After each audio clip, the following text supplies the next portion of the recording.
Hello guys! I'm here again sa House of Fries. But this time na-renovate na ang House of Fries. Yes, kuan, diba? Restaurant. So, muna yung mong order guys. Wala na ako nagpatanaw sa inyo. Saan na mo pag-order. So, magkiniat sana siya. Ayan na siya magkaon. Diba?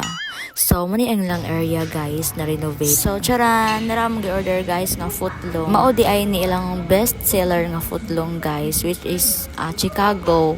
Ang name nasa ilang menu guys, kamo na'y bahala og tan-aw kung makaani mo dire. Namian kila mga pagkaon dire guys. Kay nami jud kayo lang mga especially sila mga snacks. And yes, ilang chicken.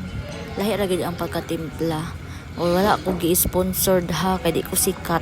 Di ko sikat nga vlogger, nga vlog lang kog ako dire ay pagbuot siya. Bitaw dugay ra ko gakaon dire guys, but karon pa ko na vlog syempre. 59 right? O, diba? Genuine ako na pagkaingon ha, di na binayaran. Char. So, diba? Dugay lang ko kaon diri guys. Sa dito, gyapon nilang area sa una. Cute. Nga naabito siya, room na more siya double deck. Yes. Nakoy picture pero nasa akong Instagram.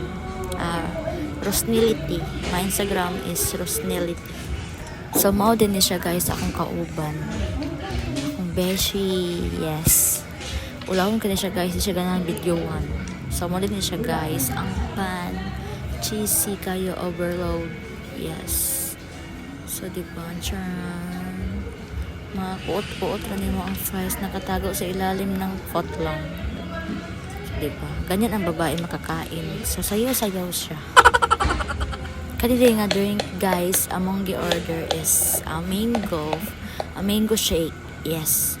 So, lami siya guys. So, mo din na siya guys, diba? Ilang secret door, dapit silang CR. So, mauni diri dapit ilang may wagang salamin. Yes. Nice daw kay ni diri basta labi na gabi ka na yung mga lighting. Yes. So, diri na tama na akong video guys. Bye-bye!